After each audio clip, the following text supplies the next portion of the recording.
issues and put to an end to the perennial strikes by the health workers. No cure yet for the health crisis. Ministry of Health and governors read from different scripts made warning to healthcare workers to resume duties.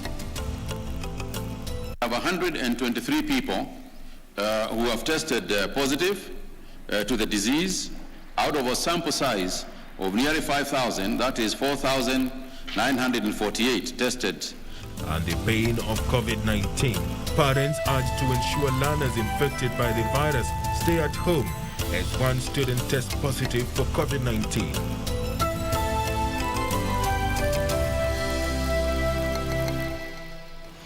Once again, we do thank you very much for joining us for this live broadcast. Our sign language interpreter tonight is Simon Karotha. The ruling Jubilee Party now says it won't field candidates in the Matungu, Kabuchai and Machakos by-elections in the spirit of the handshake. Party Secretary General Raphael Tuju says the previous positions were held by parties friendly to Jubilee, and in efforts to ensure cohesion in the country, the party has bowed out of the three races. Tuju, however, says the Jubilee Party shall defend the Nairobi gubernatorial seat. The Jubilee Party says it will sit out in the upcoming by-election in Machakos, Matungu and Kabuchai. Jubilee Party Secretary General Raphael Tuju says the decision to keep away from the races was born out of the handshake. The Jubilee Party said it's yet to decide on whether it shall pursue any disciplinary measures against the perceived errant leaders affiliated to the party. With respect to the by-elections, I think it will be appropriate that you understand some of the advice that we get also from the ground. So we just don't think from the top of our heads and do it. And our point person as far as Matungu and Kabuchai is concerned is also happens to be our whip in Parliament, Honorable Wangwe. The decision of the party to shelve the fielding of candidates in Matungu and Kabuchai, I want to thank the party so much through USG. Convey my sincere appreciation to the party leader, His Excellency the President, that we have really done it well in terms of now moving in together and leaving it to the other friends to the Jubilee Party, that is ODM, ANC and Ford Kenya, especially for Kabuchai and Matungu. The decision by the Jubilee Party comes even as Wiper unveiled its candidate for Machakos senatorial by-election. The move by Wiper is seen as a last-ditch attempt by Kalonzo Musyoka to regain lost grounds in Machakos. We think we have the best candidate with the best vision, and because time is not on our side, we're going to hit the ground running. And with the support of the party and the people of Machakos, I know I will deliver this seat.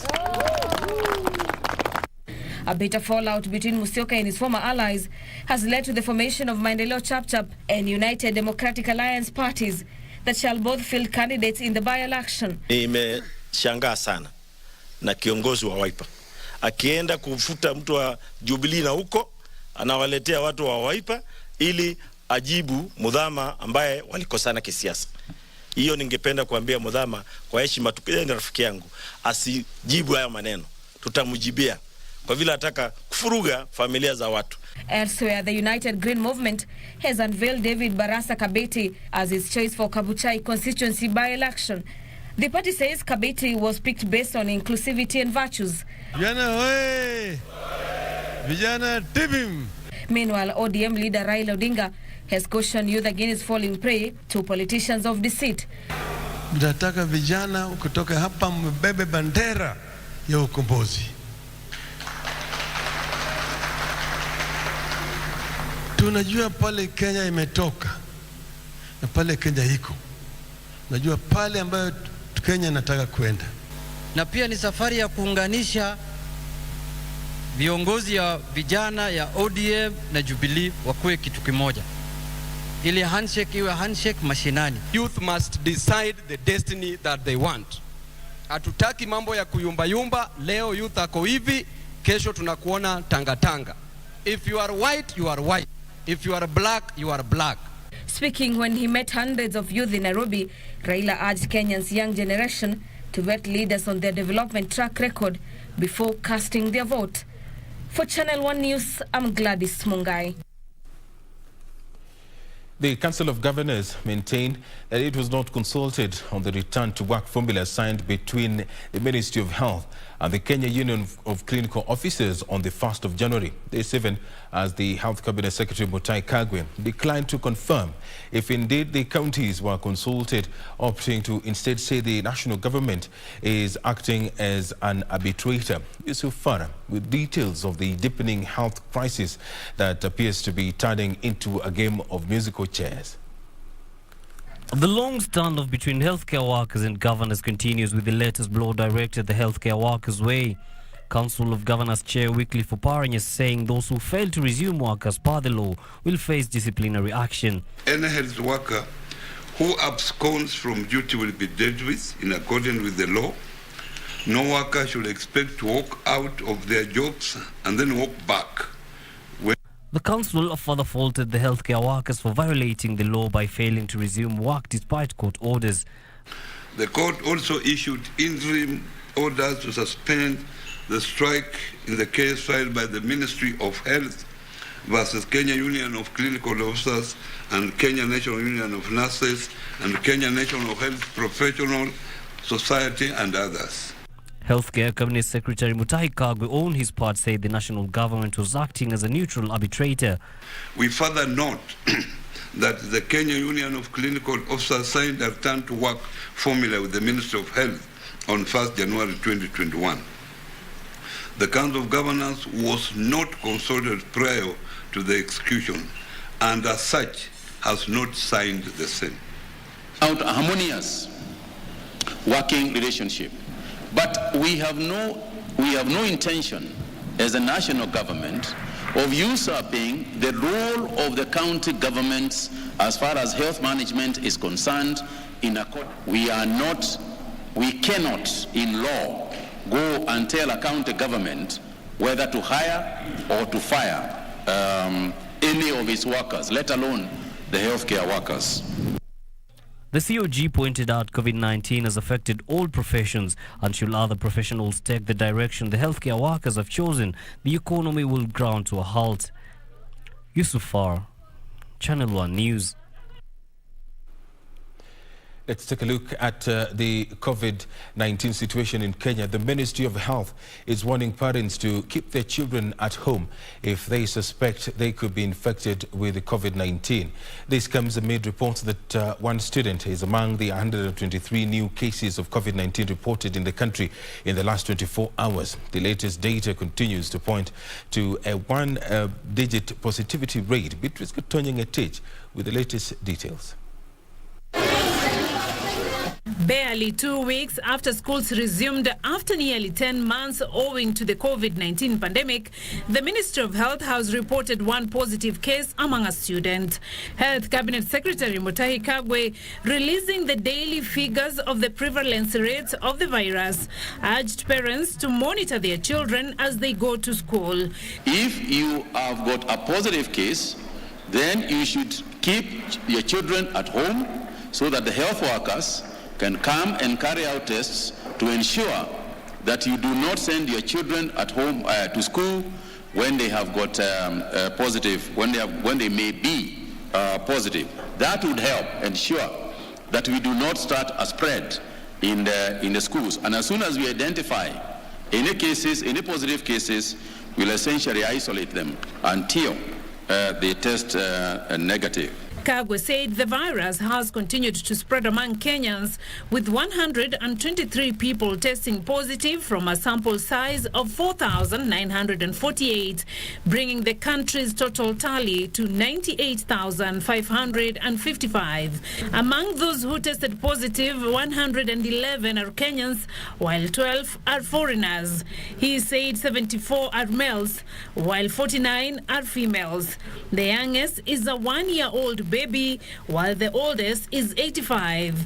He also noted that the positivity rate has been encouraging in the past several weeks, but urged Kenyans to observe the containment measures since the country has just come from the festive season. When you look at the positivity rate that the country is experiencing over the last a couple of weeks, you can see that our positivity rate has been very encouraging. However, given the fact that we have just come out of the holiday season, given the fact that our children have just gone back to school, we want to maintain a very high level of vigilance and maintain the measures that are in place so that we can observe if there is any surges as a result of the cases of the holidays. The CS said Nairobi still leads with 62 cases, followed by Nyeri with 9, Embu 8, Busia 7, Narok 6, and Kajiado 5. 412 patients today have recovered from the disease. A lot of them, 378, from the home-based isolation care, while 34 are from various facilities. On a sad note, 4 patients succumbed to the pandemic, raising fatalities to 1,720. Meanwhile, the CS received 50 health workers from Seychelles, noting that the government will engage governments that will require Kenyans' assistance with medical personnel. And we want to engage these governments so that we do so formally, so that our workers, may they be health workers or other workers, can go and work in a formalized format. Beatrice Gatonyangetich, Channel 1 News.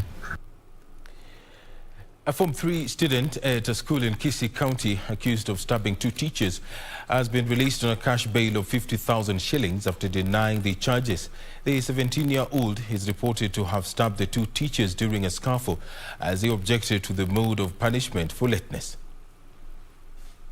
The Form 3 student was arraigned in court to answer to charges of attempted murder a day after he is alleged to have stabbed 2 teachers as he objected to instructions to kneel down for turning up late in school.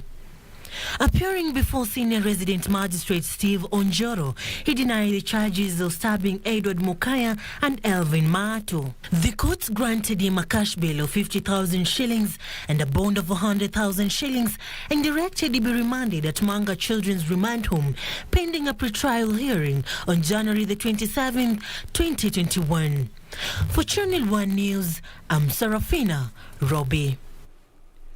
The upcoming Kenya-Japan Business Dialogue Forum formed part of the discussions between President Uhuru Kenyatta and Japan's Foreign Minister Toshimitsu Motegi. The meeting with Motegi, who is in the country for a 2-day visit, also focused on Japan's continued support to Kenya's development programs and infrastructural projects. Separately, the president held a meeting with the outgoing United Nations resident coordinator Siddharth Chatterjee, who is taking up a new posting in China. President Kenyatta congratulated Chatterjee for his successful tour of duty in Kenya and wished him success in his new assignment.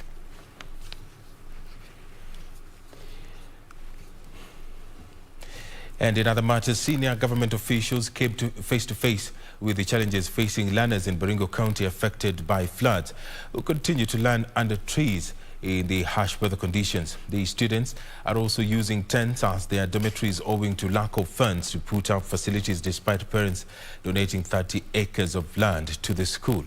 This comes as senior government officials continue to tour schools to assess learning after months of closure. These were the scenes that greeted 3 principal secretaries and the government spokesperson Cyrus Oguna when they toured Salabani Secondary School in Baringo South. Learners barely protected from the scorching sun in their quest for education after their classrooms were washed away by floods. The way the students are learning under shrubs, and at the moment it's actually a hot season, and most trees are going to shed leaves, and they will not get enough shade. We thank the students because they are really enduring the situation. The students were to be integrated at Sabor Secondary School, which is about 30 kilometers away, prompting the parents to donate a 30-hectare piece of land to construct a school which currently has only 2 classes, and they use these tents as their dormitory. Students are living like military officers, staying in tents which you cannot even stay inside these tents during daytime. And because of this corona issue, piling students in one such small tent is equally risky. The school is seeking assistance to build infrastructure. Government has been able to release 19.5 billion shillings, broken down into 4.6 for primary schools and 14.9 for secondary schools, to be able to support management of this process within the school, at the same time be able to facilitate the observance of the containment measures against COVID. Meanwhile, in Narok County, 3 principal secretaries and a chief administrative secretary toured various institutions, hailing the county for reporting a 90% turnout in school, despite being among the counties leading with teen. We visited yesterday in Narok West, where at least we are getting about 92%.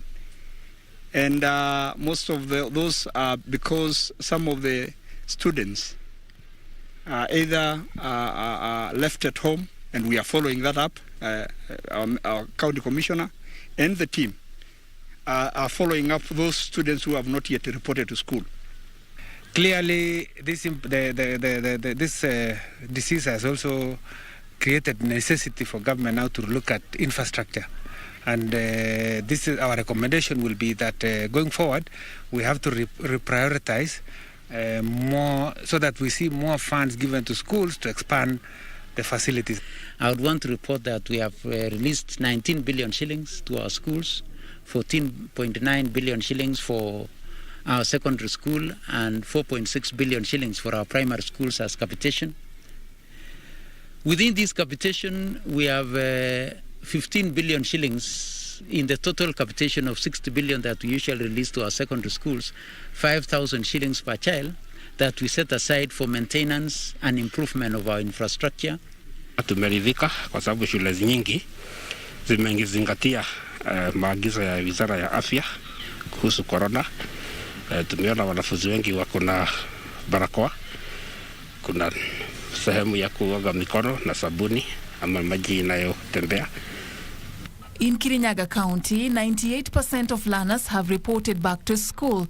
Lands Permanent Secretary Nicholas Muraguri, who toured schools within the county, put school heads to task to account for those who have not resumed learning. What is important that every effort is being put and deployed by government and partners to ensure that we can trace and be able to facilitate the child to come back to school. And it has been impressive. I mean, there's no school we have gone where the headmaster is not aware where the child is. Tell you the child is admitted in hospital. The child is like this, like this. I went to the other school, and you call that school, they confirm, yes, the child was able to go.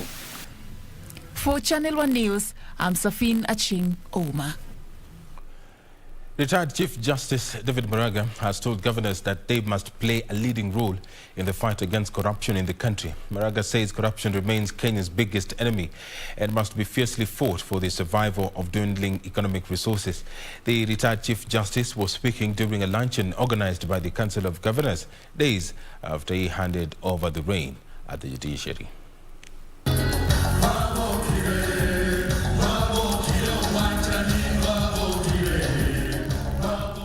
In a hearty nugget of advice to county bosses, retired Chief Justice David Maraga has told governors that they must rid counties of the ghost of corruption.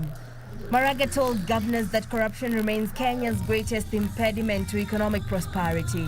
The country loses at least 1/3 of the national budget to corruption. As a result, after paying salaries and defraying other aspects of recurrent expenditure, there is little left for development. What does that boil down to? Is the stagnation of the growth of the national economy. Governors have often been accused of doing little to curb graft in their counties. What does that boil down to? Is the stagnation of the growth of the national economy. Governors have often been accused of doing little to curb graft in their counties. Governors have often been accused of doing little to curb graft in their counties. Despite receiving billions of shillings in budgetary allocations every year, counties are still struggling to show value for money.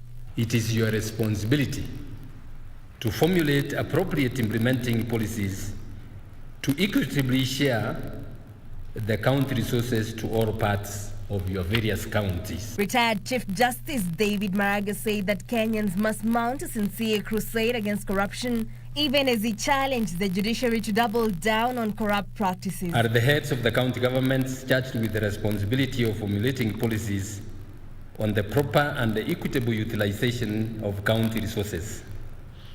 As such, as county leaders, you are, in my view, under obligation to have as your top priority the anti-corruption crusade. You are, in my view, under obligation to ensure the frugal utilization of the resources placed in your hands. The Law Society of Kenya, in the meantime, challenged county bosses to be excellent ambassadors of the Constitution by obeying court orders. Nurses and the clinical workers have come to me. They've asked me to plead with you to see if you can obey court orders. If you do these things, amongst many other things, the rule of law and constitutionalism that Justice Maraga has stood for will flourish. You say that some counties, and you have mentioned a few, do not respect court orders. And also remember that as various governments have gone to court, including my own, and even Machakos plus others, and also they have received court orders declaring the strike illegal. And we are hoping that also the unions will have to respect that. Of course, we have not refused to sign if there is proper consultation. David Maraga retired from the judiciary on Monday, having served as Chief Justice and President of the Supreme Court for 4 years. Reporting for Channel 1 News, I'm Jackie Wambiru. Report by the United Nations Development Programme UNDP is warning the planet's immediate risks are human-made, including climate change, rising inequalities, and the recent emergence of the COVID-19 pandemic. The report paints a grim picture in which a surge in development is taking a toll on the planet, resulting in, among others, an increase in transmission of diseases from wildlife to humans. Emily K. Bade with details of the report dubbed The Next Frontier, Human Development and the Anthropocene. The COVID-19 pandemic is the latest crisis facing the world, but unless humans release their grip on nature, it won't be the last. This is according to a report by the United Nations Development Programme, UNDP. The 30th Human Development Report 2020 reveals that although many countries have made gains in development, the pandemic may have hurt overall human development, calling on world leaders to take bold steps to reduce the immense pressure that is being exerted on the environment. But our actions, particularly our dependence on fossil fuels and material consumption, are driving not just climate change and biodiversity collapse, but ocean acidification, air and water pollution, and land degradation. We are destabilizing the very systems upon which we rely on for survival at unprecedented speed and level. The COVID-19 pandemic, which almost certainly sprang from animals to humans, is the latest harrowing consequence of planetary imbalance. Speaking during the launch of the report in Nairobi, Chief Administrative Secretary, National Treasury and Planning, Nelson Gachuhi, said the country is undertaking active measures to reduce emissions and enhance vulnerability, as well as focus on a post-COVID recovery process. The recovery strategy will prioritize policies, programs and projects which generate broad-based inclusive economic growth, as well as foster job creation, reduce poverty and inequality, take into account climate change impacts, and meet the 17 Sustainable Development Goals and the goal of Africa Union 2030. University of Nairobi Vice-Chancellor Professor Stephen Kiama called for the need to contextualize freedoms in the context of taking care of the planet. Certain actions that disrupt the planet because we don't have the right values. And how do we ensure, therefore, that we have the right values and the right ethics? I think the book, the report, tries to elaborate quite a bit on this, on how various practices can be adopted by communities. So we must adopt the right values, ethics, and attitudes. We must have compassion over the planet. We must think about it, that for our generation and the generation to come, what are we leaving them on? The Human Development Reports makes recommendation for change that generate attention and debate among stakeholders and policy makers, as well as raise public awareness of ideas about human development. They promote resource mobilization in key areas of development and trigger responses to the needs of the most vulnerable in the society. For Channel 1 News, I am Emily K. Bade. Thank you, Melike Bade, for that report. Channel 1 News Hour takes a very short break. Don't go anywhere. We'll be back with more news.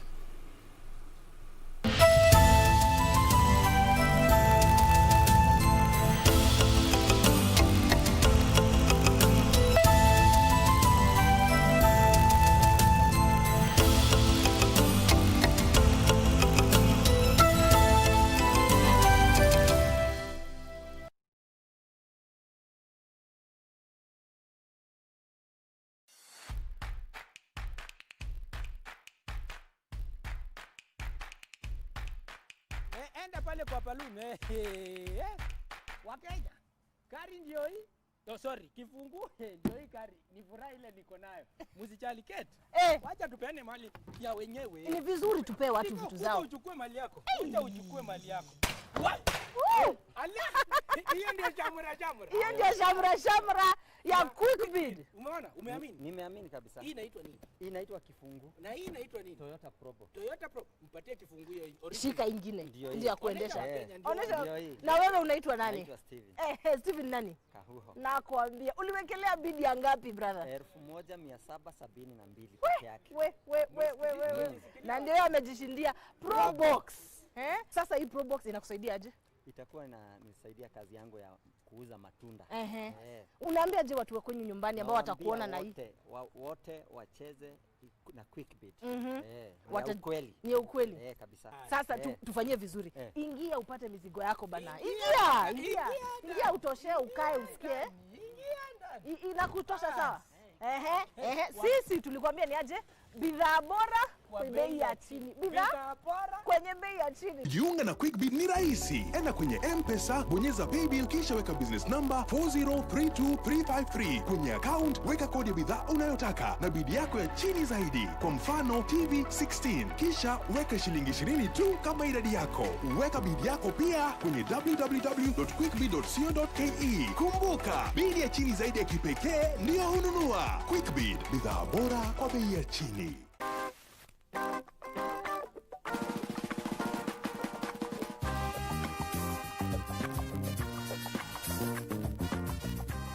Unichukulie kwa mfano ndani ya matatu. Yaani mtu mzima na miaka zake hizo miaka zote. Mtu ajui kujua kuandika note. Noti tu peke yake. Nauliza ni bwana. Don't you dare insult me, okay? Mama Angel.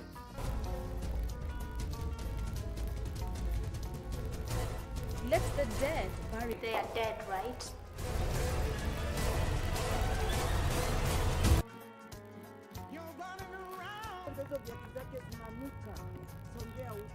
Haya, kwani ni vita? Ni nini wewe? Yaani wataka kumpiga? Huwezi mpiga, mpige nini?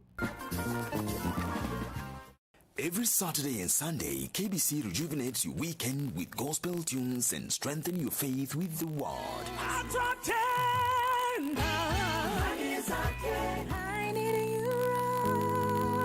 As we bring you Seventh-day Adventist Sermon, Saturdays at 10 a.m. In the Bible, we can find answers answers to life's most important questions. The Holy Mass on Sundays at 9:30 a.m. Mwana kondoo wa Mungu aondoaye dhambi za dunia. Tazameni yeye anayetuponya magonjwa yetu yote ya mwili na ya roho. The All Saints Cathedral at 11 a.m. Pray that the Lord Jesus Christ may raise you to be a witness. KBC Channel 1. On the next episode of Ashoka. Before killing Sushim, we must kill Ashok and make the rumors of his death come true. After that, I will send Sushim a message which he is waiting for. Sushim will definitely come to meet you. I wanted to share a lot with you, Conrad. A lot. I wanted to tell you the truth about me. I wanted to make you realize that not every Magadh citizen is bad. You have hurt me the most now. I shared every wound on my heart. Ichok is searching for you desperately. He won't let go of any chance to kill you. Do you want to give him that chance?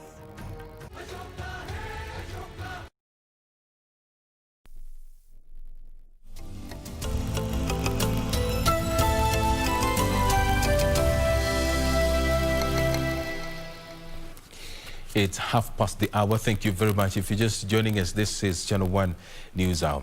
The Constitution review process seeks to increase the period required by the Supreme Court to hear and determine a petition as pertains the validity of a presidential election from 14 to 30 days. Tonight, our political reporter Kevin Washira looks into Clause 27 of the Constitution of Kenya Amendment Bill 2020 that seeks to amend Article 140 of the Constitution.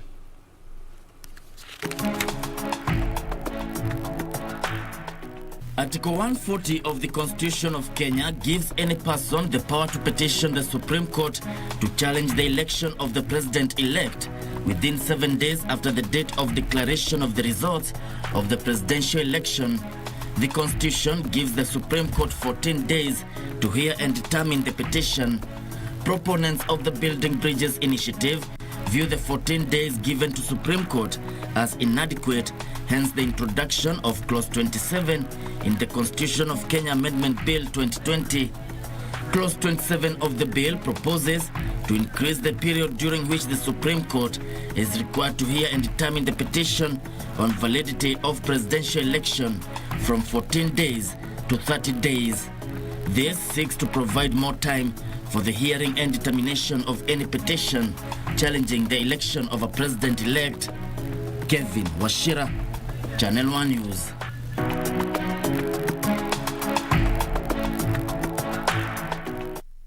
A semi-trailer truck lost control and plunged into the Indian Ocean as it attempted to board the MV Kilindini ferry. Kenya Ferry Services Managing Director Bakari Gowa said the truck got stuck at the prows of the ferry before plunging into the ocean, though no injuries or deaths were reported. 2 days ago, a similar incident occurred when a tour bus plunged into the ocean. The Kenya Ferry Services is once again in the news 2 days after a bus plunged into the ocean at the Likoni Channel. At 14:15 a.m., the Kenya Ferry Services got an alert that a semi-trailer carrying tiles from Tanzania had plunged into the ocean. According to Hassan Shaban, the front tires of his truck got stuck at the ramp and couldn't move. Nimeteremka vizuri hapa na gari taratibu, nimekuja na gari taratibu mpaka nafika pale kwenye ferry. Ikaingia gari zile tairi za mbele, zikaingia pale kwenye ile bati la feri, zikaingia zile tairi. Kwa baada kuingia zile tairi, nikasikia hiyo umekita, kama ile gari imekwama, ni gari kenda ikakita pale kwenye feri lakini baada ya pale kukita, zile tairi zilikuwa zimepanda pale juu kwenye feri. Ikabidi nijaribu kurudi nyuma, ikashindikana. Kwenda mbele ikashindikana, ina maana ilikuwa imekwama pale. Shaban says he stepped out of the truck to alert the coxswain before his truck slid and plunged into the ocean. Kwa hiyo pale nikabidi niteremke kuchungulia chini, gari imekwama, ile show pale imekita. Nikaenda kwa dereva wa feri, nikamwambia mzee, gari imekwama pale, umesikia ule mlio uliolia? Akasema nimesikia. Baada hapo tunaona feri inatolewa, inasogea. Kwa kila ile feri kwa ikienda gari ikawa zile tairi ziko pale juu, ikawa inashindwa kujizuia, ikawa inasogea. Kila feri ikisogea nayo inasogea. The Kenya Ferry Services says the accident was caused by low tides and not the slippery ramp as earlier reported. Magari makubwa kama haya yanavukishwa wakati maji yako juu kabisa, tide ikiwa very high. Wakati huo hakuna surface ya ramp ambayo iko wet, maana maji yako juu. Kwa hivyo masuala ya utelezi hayaingiliani hapo. Utelezi utaingiliana tu labda wakati kumenyesha, na pia siku ya leo hatukuwa na mvua. Kwa hivyo hiyo pia tunataka kuiondolea kama labda ni sababu ambayo inaweza kuchangia kwa hili gari kuweza kuingia ndani ya maji. Goa urged ferry users to familiarize themselves more with using the Likoni footbridge to help curb accidents along the channel. Reporting for Channel 1 News Hour from Mombasa County, I am Ann Mburu.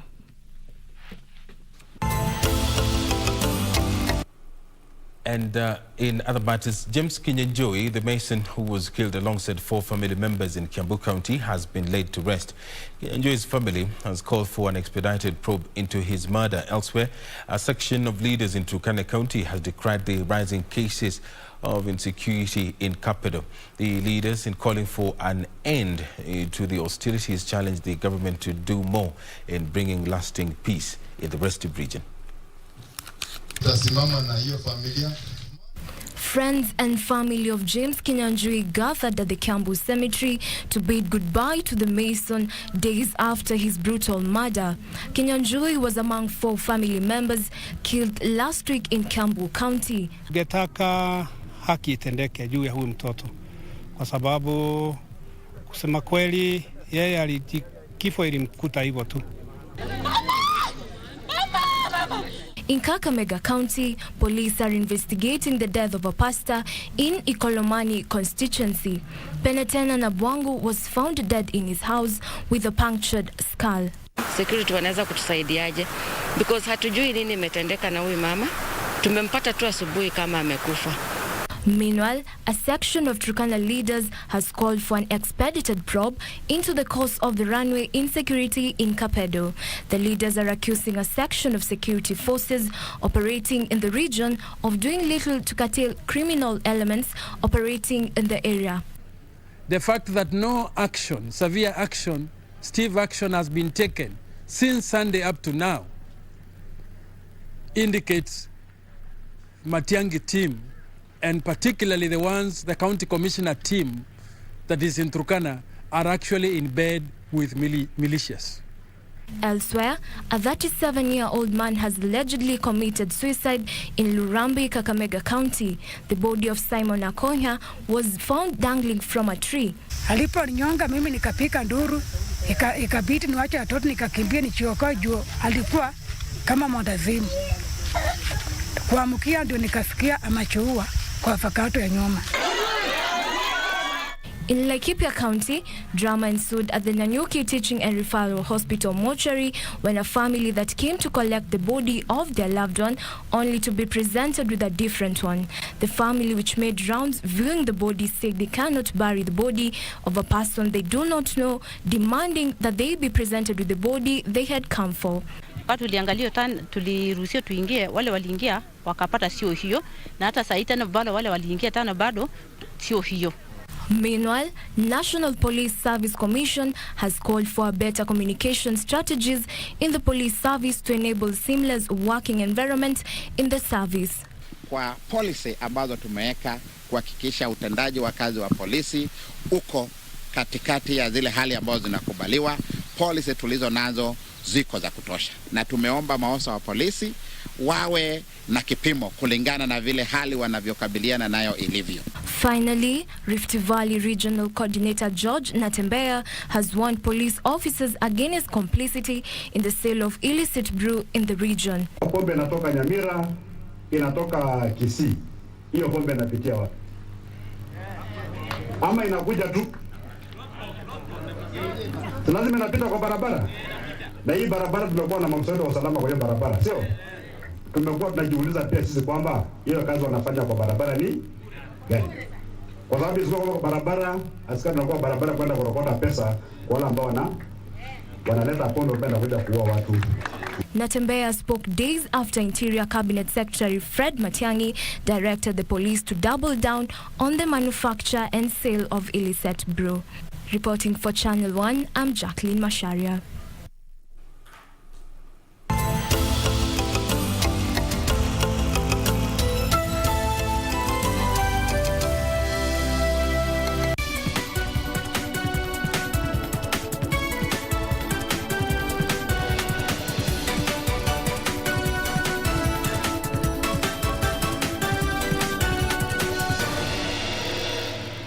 Let's take a look at some business news now. Maina Kiondo is the newly appointed Acting Director General and CEO of the Lapset Corridor Development Authority.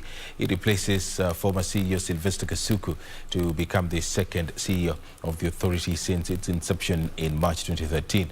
Until his appointment to the helm of the authority, Maina Kiondo served as the Director of the Northern Corridor Development at the Ministry of East African Community and Regional Development, operationalization and commissioning of Lamu Port, construction of the Lamu-Garissa Road, conclusion of land acquisition activities along the Lapset Corridor. He said, among others, his priorities. An agriculturalist by profession, Maina Kiondo holds an MBA project management and is a member of the Project Management Institute. He replaces former CEO Sylvester Kasuku, who served 2 full terms, which came to an end on 5th January 2021. Maina Kiondo becomes the second CEO of the authority since its inception in March 2013. The Lamu Port construction.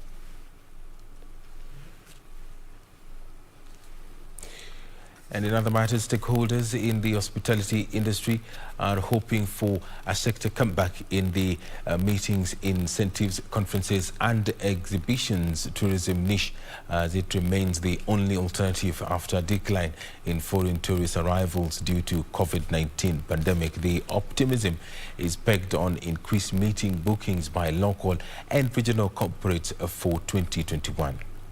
The festive season gave the tourism sector a much-needed boost after experiencing a long dry spell.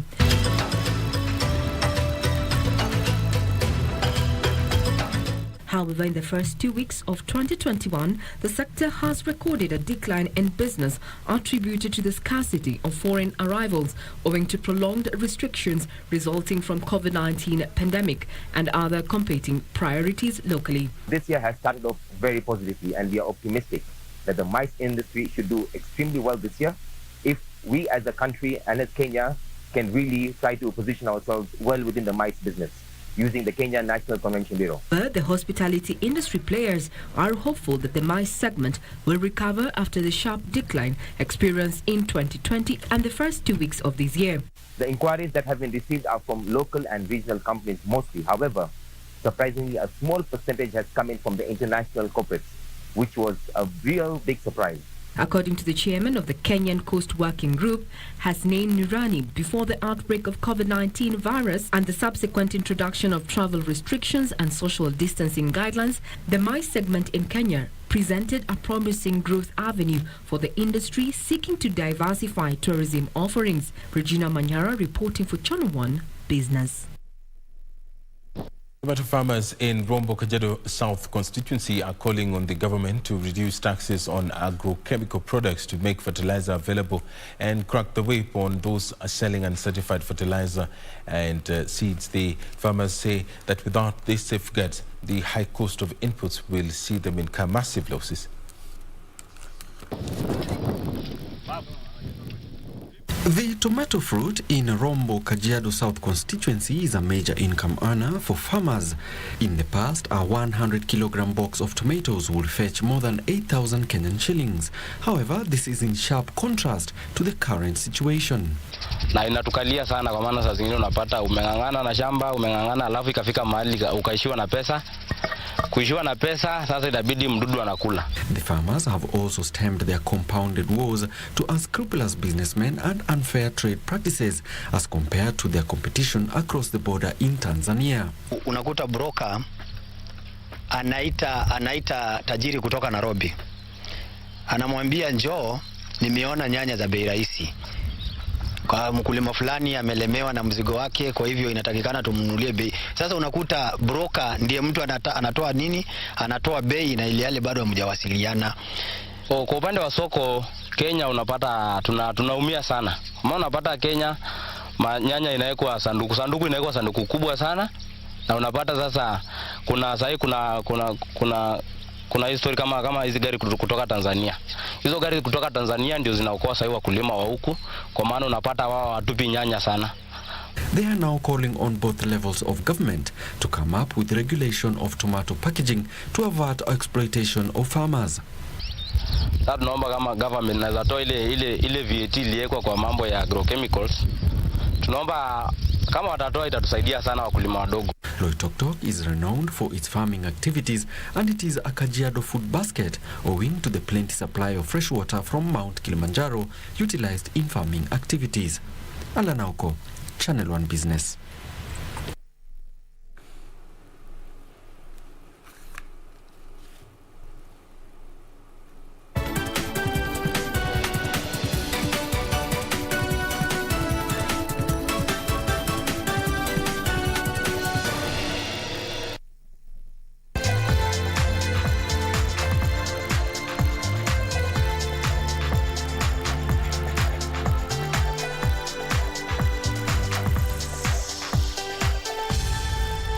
And in Sports Cabinet Secretary Ambassador Mina Mohammed has expressed optimism that Kenya has a lot to gain due to the return of the Safari Rally to the World Rally Championship, with thousands of international and local tourists expected for the event. Organizers have exuded confidence that the rally will be a success despite its postponement due to the COVID-19 pandemic from last year to June this year.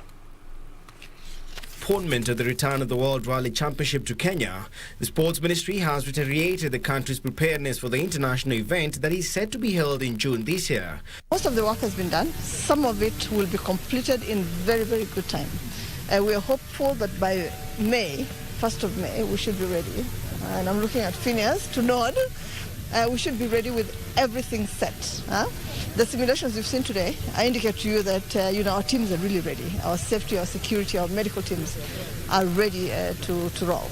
And so we are at a very good space as we speak today.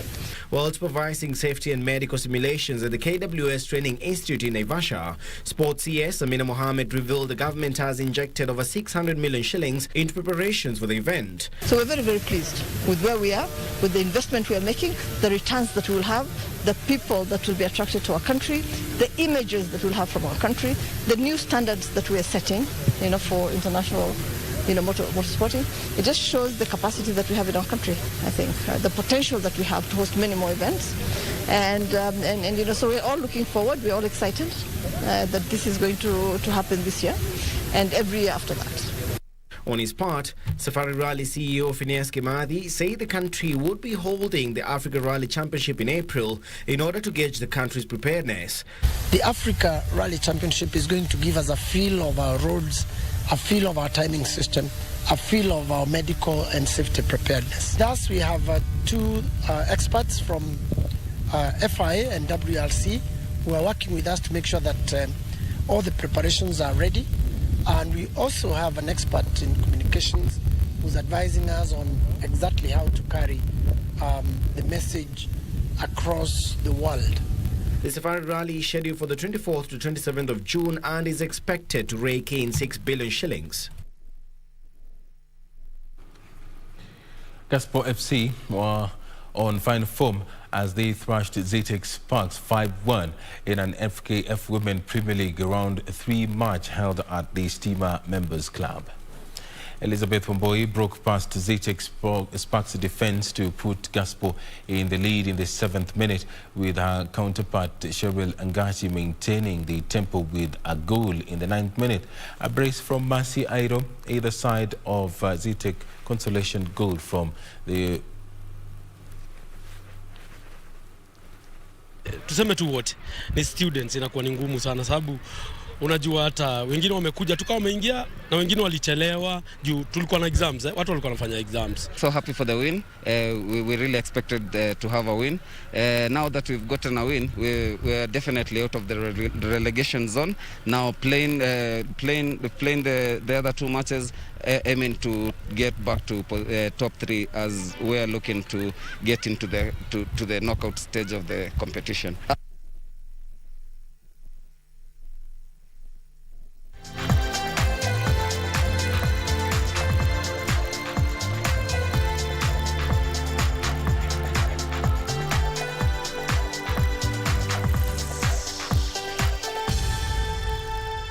Thank you very much for joining us tonight. My name is Edward Kabasa. Simon Karotha has been our sign language interpreter. I do wish you a very wonderful night ahead. Yusuf Farah is coming up next with the weather forecast.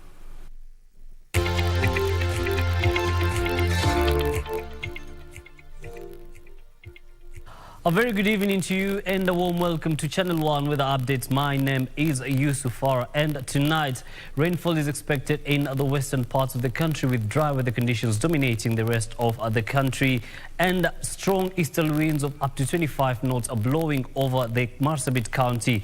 And Nyeri and Eldoret are the coldest tonight. Temperatures are there dropping to 12 degrees Celsius. Let's now take a look at how your tomorrow morning will be like. And we'll be waking up to sunny intervals from the northeastern region, areas of Garissa, Mandera, Wajir and Isiolo, all the way to the central parts of the country, the capital city and its environs. The same will be experienced in Mombasa, Malindi and Kilifi and areas of Western and Nyanza. Now let's take a look at the afternoon where Kakamega, Kericho, Narok and Kisii will be having showers accompanied by thunderstorms. Remember to keep warm in this region. Sunny intervals continue to dominate the coastal region all the way to the northeastern region where a strong sunny intervals will be expected. In areas of Lodo all the way to the Lake Turkana Basin, expect a sunny intervals in the afternoon. A look now at the temperatures where Mandera goes to a high of 37 and Lodo as well, lows of 23 and 24 respectively. Marsabit highs of 30 and lows of 18. Kisumu highs of 27, lows of 19 and Nairobi highs of 26 and lows of 15. On that note, I complete the local weather focus. The international weather forecast is coming up in a bit. Again, many thanks for keeping it Channel 1. I'll be seeing you tomorrow, same time, same place. Until then, have yourselves a lovely night.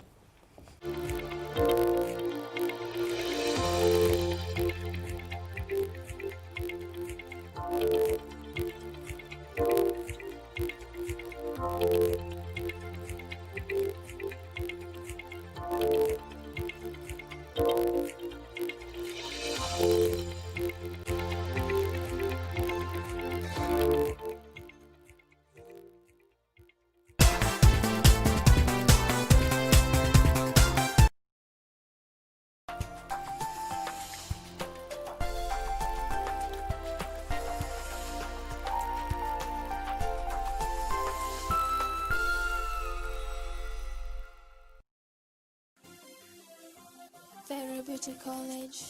Vera Beauty and Fashion College, with branches in Nairobi, Eldoret, Thika and Meru. Did you know that we are a TVET approved institution